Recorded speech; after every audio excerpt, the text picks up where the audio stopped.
What if your understanding of life insurance was wrong? How have individuals used life insurance to create a lasting legacy? Today's guest, Sandy Schmidt, helps families transform their wealth preservation strategies with the use of life insurance. Sandy, welcome. Welcome to the podcast. Thank you, Tommy. Glad to be here. All right. So you have founded Schmidt Financial, and tell us about your journey and how you got to where you are today and how that path has shaped you in helping your clients.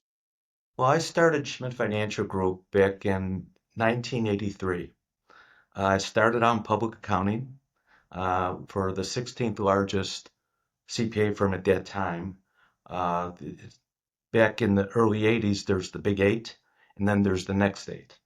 And so I was in the tax department, and we were basically doing tax returns, and I did that for a year. And after doing a lot of tax returns and looking at a lot of W-2s for four or $500,000 a year, I thought that my expertise could be better served by guiding these people on how to minimize their income taxes with some planning strategies versus just crunching numbers and providing them a 1040 and doing a tax return. No, I think that's where a lot of us start. We start off in that same background, compliance, tax, CPA by trade.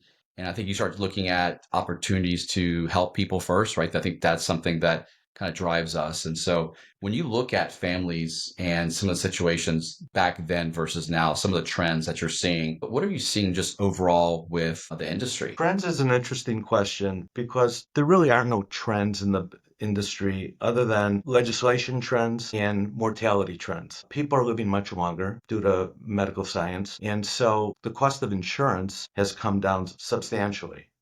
If you're 60 years old and you need 5 million of term insurance, you can buy that relatively very inexpensively and lock in that for 10 years. Legislatively, depending on what type of insurance product you're looking at, some of the uber high net worth people are using life insurance to minimize income taxes. So it's an income tax mitigation tool. So those are the two main trends I see, depending again on your net worth, your goals and objectives, what you're trying to accomplish, etc. So when we talk about net worth and high net worth individuals, is there a certain income level? Is there a certain net asset level or a level of complexity that people should be kind of thinking about life insurance in this manner? Life insurance is a financial product, an asset class that accomplishes many objectives. So if you are a high income earner, you would look at life insurance to replace your income if something should happen to you. If you are middle aged and you're more now see retirement in your down the road, could be 15, 20 years, life insurance could be used as a diversification tool to accumulate wealth on a tax-free basis. You get tax-deferred compounding, the money come out tax-free, you protect your family if something should happen to you. It could be used to protect your wealth down the road when you retire. Multi-dimensional asset class. For high net worth people who have a taxable estate, life insurance could be used as a wealth preservation tool to replace income taxes that are going to the government.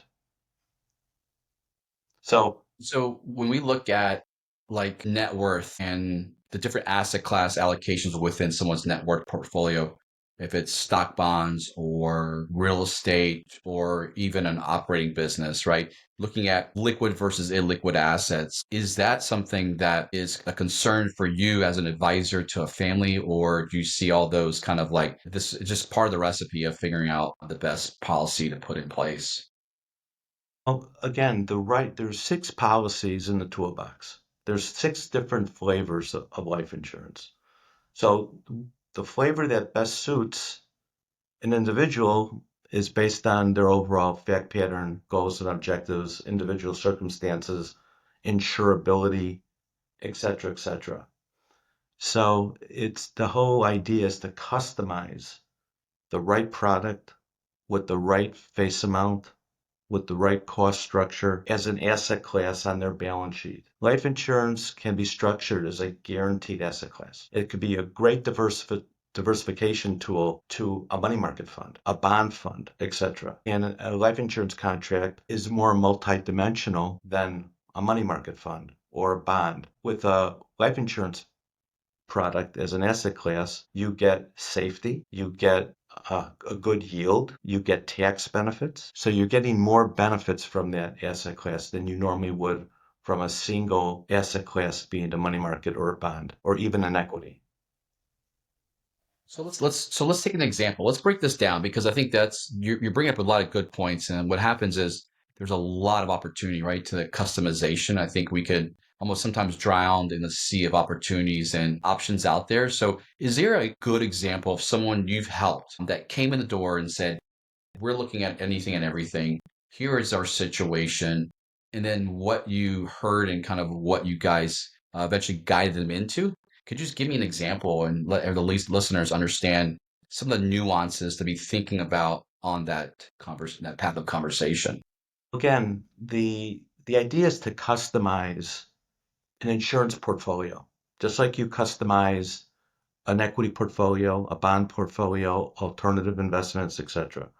So when we're working with an individual or family, we integrate life insurance into the wealth transfer process primarily to protect their wealth. If the client that we're working with is in their late 30s or early 40s or early 50s, they might need a insurance product that gives them the most leverage. So that would be a term insurance policy. You pay $1 to get $10 of death benefit. The life insurance policy to protect wealth, you get less leverage, but it's a permanent contract that will be there till your age 100 if it's designed properly. The flip side of a term insurance product is its term. Term is an acronym for temporary. So whoever purchases a term policy, you get a lot of value for your dollar. But if you don't get lucky and die within the term of 10 years, 20 years, or 30 years, you've rented your coverage versus owning your coverage. So the idea is when looking at a family's overall goals and objectives, many times there's no one insurance product that accomplishes all their objectives. So the key is to blend a portfolio into the whole balance sheet. That's a good point. So you bring a good point that it's not just one policy that someone just magically pulls off the shelf and just inserts. It's a multifaceted based on facts that are presented. So let's go through examples. So let's say a family is has an operating business and most of their, I would say, balance sheet, personal balance sheets tied up in that illiquid asset of an operating business. And let's say that they also own some real estate on the side just from years of excess cash flow from that operating business. And let's say all this is in a taxable estate that is going to be in a position of if the person died today, they would be subject to estate tax. And so in general, that person is has income, right? Income coming from the business. They have value locked up in that business, and then they also have assets, additional illiquid assets on the side. And let's say their tax bill is going to be, let's say, $25 million if they pass away today. In general, think about that kind of assets in the allocations, and let's say their bill is going to be a $25 million bill and let's say they're in their 50s, so they have 50 more years to reaching 100, is a term something they should be looking at? Are they looking at more of a whole policy? And then ultimately, who should own that policy? Because we hear about trust structures and all these things out there that are available to people. But at the simplest level, who should own the policy and who should be the beneficiary of that policy? Wow, that's a lot of information. So let's start with somebody who owns a business. There's a lot of issues when you own a business, and one of them is protecting the value of the company should something happen to the key person or the owner of that company. So typically, insurance is used to protect the company from a key man standpoint.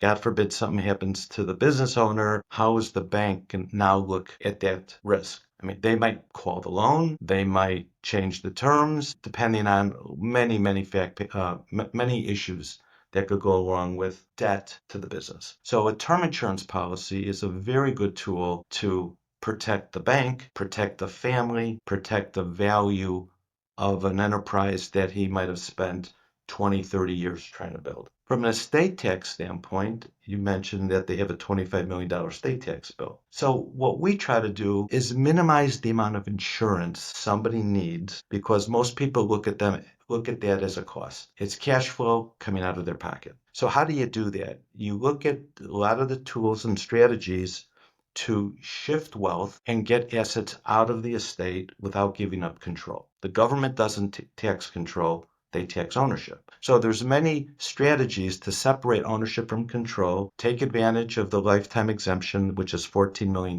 per person. So if this business owner is married, that's $28 million that we could move under the lifetime exemptions.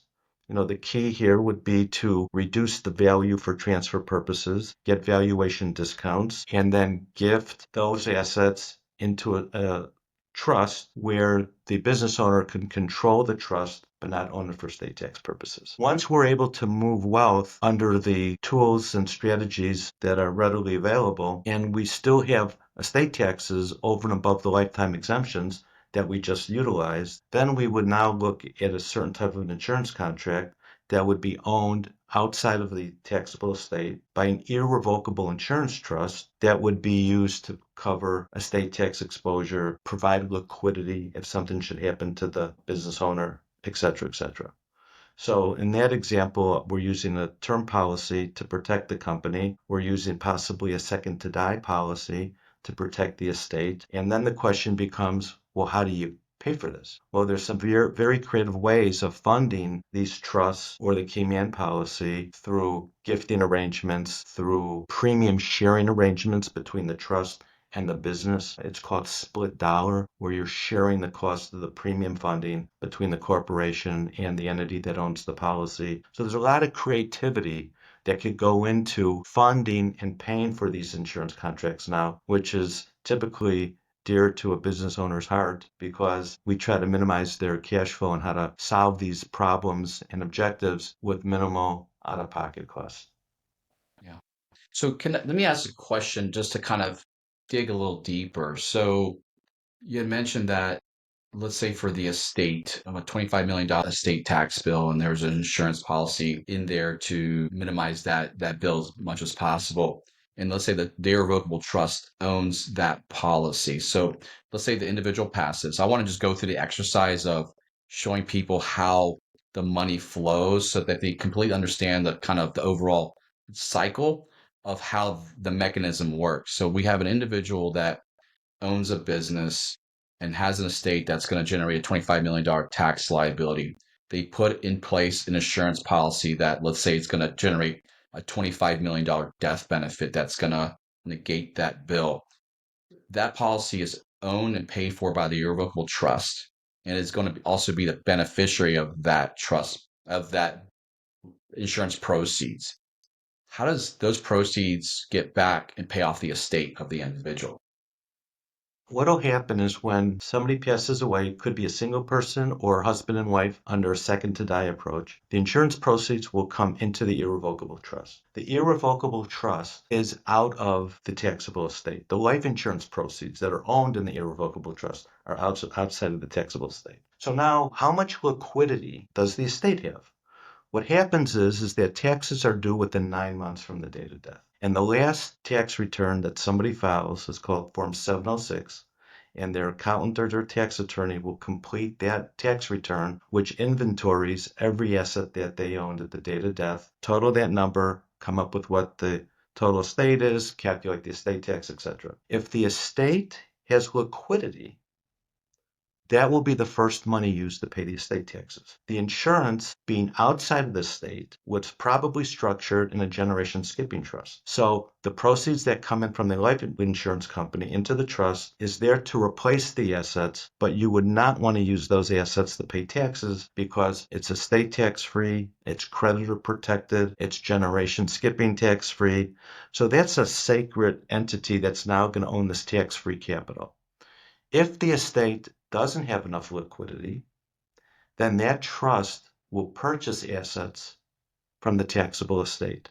So now, let's say you had a business or real estate that was in the taxable estate. The irrevocable trust has cash. Cash will buy the real estate or a portion of the business. Now it's owned in the irrevocable trust, and now the estate has the cash to pay the estate taxes. So that's typically how that would work. Thank you for that, because I think a lot of people, there's a disconnect once money, like there's this proverbial wall between my personal estate and this irrevocable generation skipping trust mechanism that it's there for the future benefit of my beneficiaries. I think people sometimes don't realize that even though they're separate, there are mechanisms to allow them to play together to obviously maximize your financial picture when it comes to legacy planning. And so, um, what are what are some things that people should be thinking about when they go through this process in terms of, is it a set it and forget it type of approach, or is this something that they should be reaching out to you every year to kind of just go through the scenarios and making sure that the plan that was set in place is absolutely airtight, and that way it was designed is also what's going to happen when someone passes away? Is there a cadence? Is there an annual review that you should be having with someone like yourself and the client to go over this? That's a good question. Assuming that there's no change in the variables when we first set up the plan, where the company is not going to be sold sooner than we anticipated, or some of his investments on the balance sheet aren't going to double or triple or quadruple sooner than we expected, then typically every 3 years is a reasonable amount of time to do a review. 1 year's pretty much too soon. 3 years seems to be the right number. Again, depending on any changes that might happen along the way. That's very good to know, because I think people, one of the gripes I had sometimes when I got my estate plan put together is like, it's like the baby, you're leaving the hospital with a baby and there's no manual or instructions on how to actually go through the process. And so I think it's very important that people should always take a step and not forget that these things are living, breathing type of plans, and that, maintenance is necessary unless there's a major event, like you said. Yeah, I think a cadence of 2 to 3 years is appropriate. Let's shift a little bit in terms of opportunities within life insurance and some of these opportunity planning that you do. A lot of families, once they start having wealth, start getting into foundations and philanthropy. And a lot of the philanthropy they do is really, I think, starts off with there's a tax deduction for it. And then I think what happens is there's a switch where families really enjoy giving money away and are starting foundations and these vehicles like a CRAT and a CLAT and things that are out there that people can use. Is that something that you can help families with, creating or structuring these charitable remainder annuity trust or life insurance trust that you've helped clients with?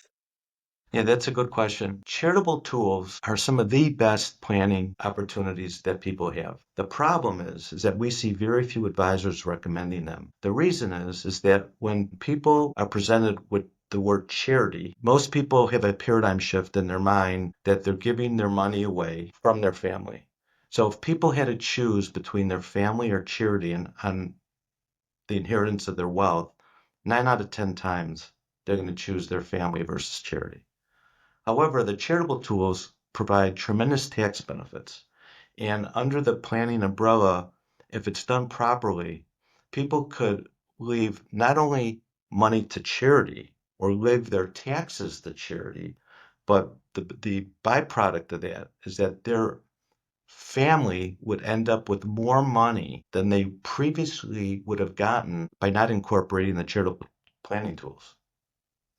So taxes are used to support the general welfare of our country. We call that social capital. And so people had to have a choice on how to support the general welfare of our country. They can do it voluntarily or involuntarily. Taxes is involuntary philanthropy. You pay your taxes, the money goes to Washington, and they decide how to spend your tax dollars. Voluntary philanthropy is where the client, their family, they decide on how to support the general welfare of our country by structuring the right planning tools where the money that would have gone to taxes now is redirected to charity, i.e. a donor advised fund in which they control, or a private foundation, which they control, again, depending on the size of the estate and the amount of wealth that will end up going to those two different charitable structures.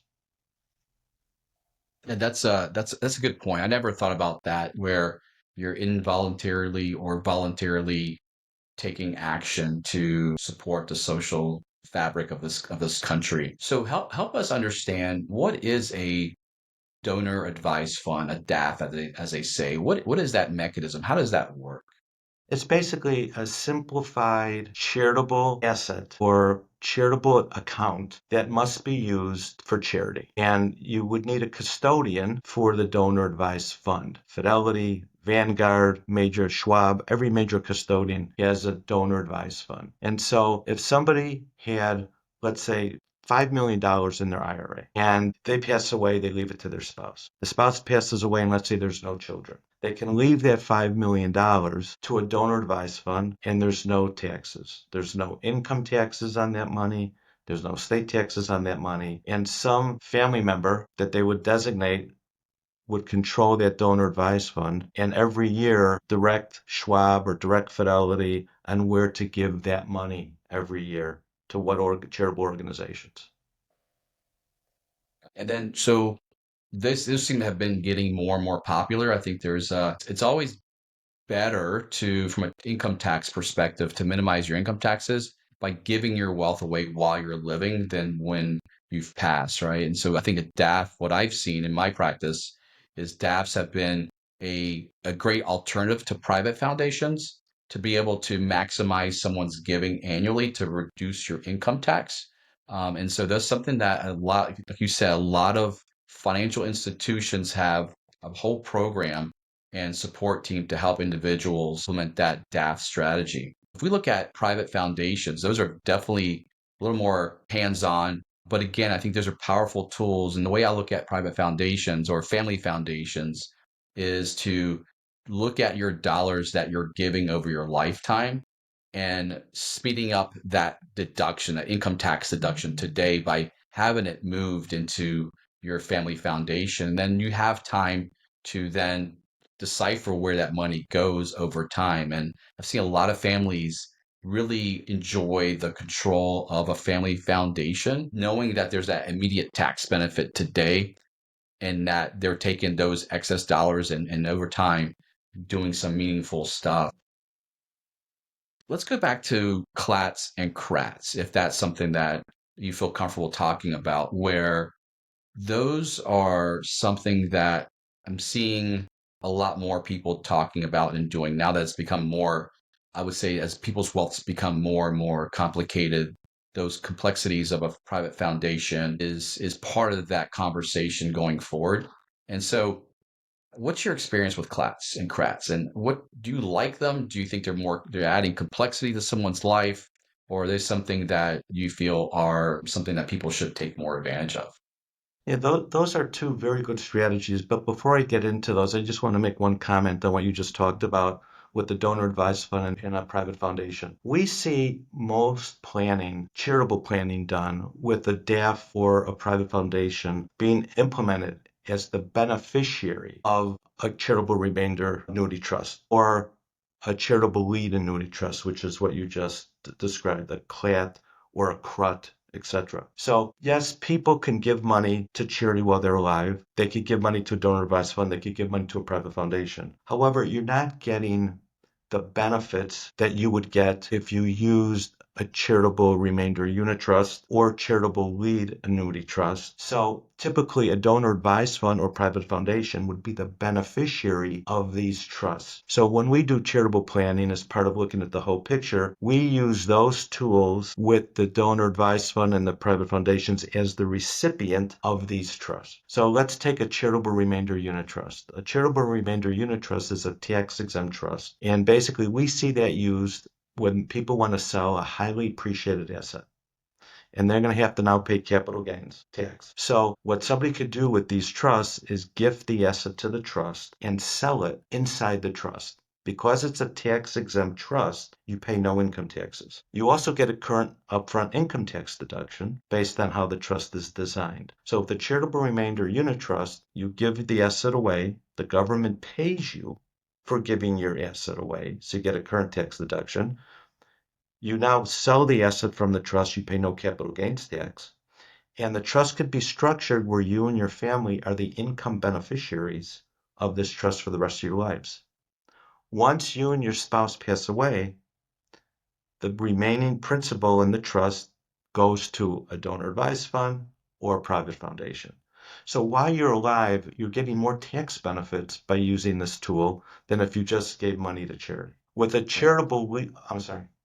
And yeah, before we go to the charitable lead annuity trust, so let's just kind of peel back and simplify this, right? So I take an asset, and let's just use public securities because they're easy to value versus an operating business which might need will likely need evaluation, right? That adds complexity. So let's take a portfolio of securities. I will take this portfolio, donate it to this trust, get an immediate income tax deduction on my 1040. So I'm getting that benefit today, right? That's what the IRS is paying you, right? That's the benefit. Now I sell that highly appreciated asset within the trust structure, pay no income tax there. Correct. And now I can take those proceeds and invest them in diverse types to take income from that back to me and my family based on the structure of that trust, pay income tax on that income stream over my lifetime. And then the balance at my death goes to my private foundation. That's the simple terms of what you just explained. And what we can think about is there an opportunity to take those immediate tax savings and buy some type of life insurance policy that could help us, I would say, leverage that opportunity even more and put more into the foundation or more into my own estate? Are there things that we can do on top of that structure to just leverage that opportunity? Yeah, that's a very good point. So typically, when people incorporate these strategies, at the end, the money's going to charity. So more often than not, people don't want to disinherit their kids or their grandkids and want to leave as much as they can to their kids, but also disinherit the IRS from receiving their tax dollars. So the money in a charitable trust doesn't go to the IRS, it goes to charity. Because you haven't paid capital gains tax, you have 100% of those assets working for you while you're alive, then maybe 70% of those assets working for you. So what a lot of people do is they'll take some of the cash flow because they have 100 cents on the dollar working for them, and they'll set up an irrevocable life insurance trust, and we call it a wealth replacement trust. So that trust will buy life insurance approximately equal to the amount that's going to charity. So at the end of the day, charity's going to get what's remaining in the charitable trust, but their children and grandchildren are also going to get the value approximately that was in the charitable remainder trust. So now you have the family controlling not only their personal capital, but also their social capital. So both pots of money are all being controlled by the family, and the family's deciding how to support the general welfare of our country versus the government. Perfect. I love it. And just to take one step further, just clarifying that second irrevocable trust that's created to take the proceeds from the insurance policy, is that's not a subset of the the the CRAT, excuse me. It's another trust created by mom and dad who got the deduction on the return. So I always make sure that it's again, it starts getting complicated to explain, but once it's in place, it actually makes perfect sense. And it's really not that difficult to maintain that structure as long as you're paying your premiums. It's actually a awesome, awesome tool. And so let's jump over to the CLAT and talk about that. How's that different than a CRAT? So a CLAT is a charitable lead annuity trust. A CRUT is a charitable remainder unit trust. So with a CRUT, the client is the beneficiary of that trust while he's alive. The income comes to the client. With a CLAT, charity's in front. Charity is the lead recipient of the cash flow. So a charitable lead annuity trust. So charity will get income from that trust for a period of years. The number of years is backed into based on the type of assets that's in the charitable lead trust, how much cash flow it's thrown off, etc. Once charity, and the charity in this example of the charitable lead annuity trust would be typically a donor advised fund or a private foundation, they're getting the income. And once the charity received the present value of the future gift over a 10, 20, 30-year or lifetime period, depends on how the trust is structured, the corpus of that annuity trust will now pass tax-free to the family. So it's a way of taking an asset that's cash flowing, have the income fund charity and their charitable goals and objectives, but simultaneously have a tool that's going to pass that wealth tax-free to the family. Awesome. And then in that beneficiary, is that another trust that's receiving those proceeds, or is that going to someone's name outright? When we look at that mechanism The of the family remainder going members will to, be the beneficiary of that charitable lead annuity trust. So they'll be the remainder beneficiary when charity has gotten the. and that goes into their now personal estate, right? And so, is there a mechanism to have those proceeds go into another irrevocable trust for Well, their benefit in the future? the CLAD is the irrevocable trust. Okay, yeah. So the asset will stay in that trust. It's outside of their taxable estate, and there's no estate taxes. That's what I want to make sure people realize is that there's always this play between income tax and estate tax and making sure an asset is inside your estate or outside of your estate. And so we want to get as many assets outside of your estate as possible into these generation skipping or some of these trusts that live in perpetuity. They're outside any one person's estate. So there's never going to be an estate tax component. There's always going to be an income tax component because you can't get away from income tax. But these strategies are amazing. And so do you recommend layering these types of trusts together into one big plan, or do you like to keep it simple and based on clients, just stick with one type of plan?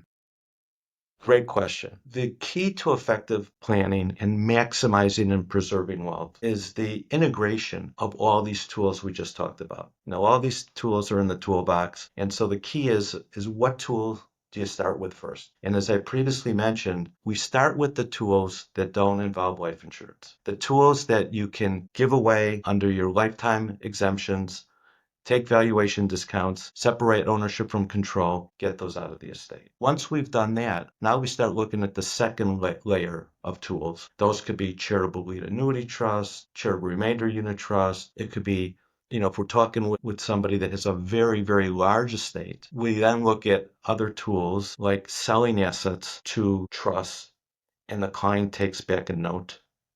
The note is in the estate. The asset's out of the estate. If the asset doubles or triples because he thinks he's going to sell the company in 5 or 10 years, and let's say he sold the asset for $1,000, he sells it for $10,000.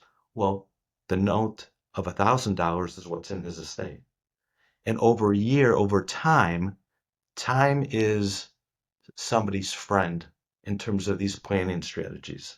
The more time you have, the more ability you have to pay down a note in that example. So it's the integration of all of these tools. So when we start working with someone, we typically show them, this is your current plan. This is where you're at now. These are the issues. This is the financial statement you provided us. Let's talk about each asset on your financial statement, is the more we understand that asset, the better equipped we are in recommending what tool in the toolbox we want to share with you. That's the current plan. Phase one is taking advantage of the lifetime exemptions, annual exclusion gifts. Annual exclusion gift is each person can give $19,000 per year per person to anybody they want. If a family had 5 children and 2 grandchildren, that's 7 people, mom and dad could each give $19,000 per person to each one of those family members. So it's taking advantage of what the government already gives you. That's phase one. Phase two, once we incorporated all the lifetime exemptions and all the annual exclusion gifts, now we get into charitable tools, sales to trust where we take back notes, charitable strategies, looking at the assets and seeing what assets are going to appreciate the most over time. So it's really analyzing the balance sheet, because that determines what tools we should be talking about. And then it's a matter of educating the client on how these different tools work. Very, very few advisors, after 42 years of doing this, put and educate clients on all these options that they have available. So a lot of times, many of these are not incorporated because the client didn't know that they had these options even available to them. And so what we do is we put all these into flowcharts. So current plan would be one flowchart. Phase one, incorporating the lifetime exemptions, would be building on the current plan. So at the end of the day, we might have 4 or 5 flowcharts which build on one another that the client and his spouse could easily get their arms around and see all the numbers on one page. That's great. I really believe in just that process, that phase one, phase two. And it's really that low hanging fruit, right? Those annual exemptions or lifetime exemptions, those are there in the code and it's available to you, given to you by the IRS. And then you start adding complexity. And I think what complexity, when you hear most people talk about complexity, when I hear from my clients, is that it's an unknown language to them. And the minute that they start understanding that language and that process, look at you and say, why did I not do this years ago? Right. And I think we as advisors, when we meet with families, not only are we listening to them, but also exposing them to some of the, I would say, small adjustments they can make in their own current structure that makes a huge impact in terms of their wealth, right? The one that always gets me is giving money away to charity is like, but that's money going to charity. I will never touch that. I'm like, well, you're also giving money to the government. You're never going to get that back either. And so why not kind of have your cake and eat it too, right? To your point. I think a lot of these strategies sound complex, sound challenging when they first hear about them. But like yourself and other advisors who've been doing this for years, it's just exposing people and education. I think education is a big piece of this. All right, Sandy. So as we wrap up the podcast, I just want to ask kind of a parting question. So we talked about a lot with insurance and the possibilities. Again, I would love to just hear you talk about, again, the benefits of life insurance in a wealth preservation strategy and some of the misunderstanding and misconceptions of this asset class. Because it seems like few people understand the true power of life insurance. And when people come to you who've done this and done this well and have done it effectively and have done it for families where their eyes are open to like, wow, this is something again. No one ever talked to me until I've talked to Sandy about this, and it makes perfect sense. So help us lead us off here. You know, what kind of benefits and misunderstandings? Well, life insurance is an amazing asset class. There's no other asset class out there that provides you guarantees, so that's safety. It provides you income if it's designed properly, tax-free income, and it could provide you growth because there's insurance contracts out there that are tied to the S&P 500 where you can invest your personal portfolio inside a life insurance contract. That's a very high level institutionally priced contract that only billionaires are at the forefront of that type of a contract. So in the realm of planning is what other asset out there is completely tax free? I mean, a Roth is income tax free. It's not estate tax free. Life insurance typically owned by a trust is estate tax free and it's income tax free. So, utilized properly in the wealth transfer process, it provides tremendous benefits. The primary one being leverage. You put in $1, you get 5 back, typically, depending on your age and health, etc. So I'm talking in very general terms. But in terms of wealth transfer, there's so many there's so many solutions that a life insurance product could accomplish by integrating it with a charitable remainder trust, the charitable lead trust, a spousal lifetime access trust, annual exclusion gifts to your children, annual exclusion gifts to your grandchildren. That's a leverage gift. If you took $19,000 a year, instead of putting in the stock market, you took out a policy on your children, that $19,000 might be $3 million. So, yes, the money in the market could grow over time. That typically, if you look at the averages over 30, 40-year period, the S&P's what done? Maybe 10, 11. Mhm. Well, a life insurance policy that pays 6 or 7% at age 90, pre-tax equivalent is 11, 12. Mhm. So it's a very misunderstood asset class. because of the lack of understanding on how it could be integrated and leveraged in the wealth transfer process. I completely agree. Completely agree. Sandy, it's been a pleasure having you on, and Thank hopefully you you. enjoyed the questions coming your way. But I've enjoyed taking a deeper dive into some of these things because it's very important that people understand that there are some nuances to it. But having an advisor like Sandy there to guide you through that process makes it easier to consume and easier to execute. And so it takes the demystifies that complexity, makes it simple. And so, Sandy, I definitely appreciate you being on this podcast, and I will have your information and your website in the description of this video. So, Sandy, thanks a lot. Tommy, it was a pleasure. I really appreciate it. Have a great day.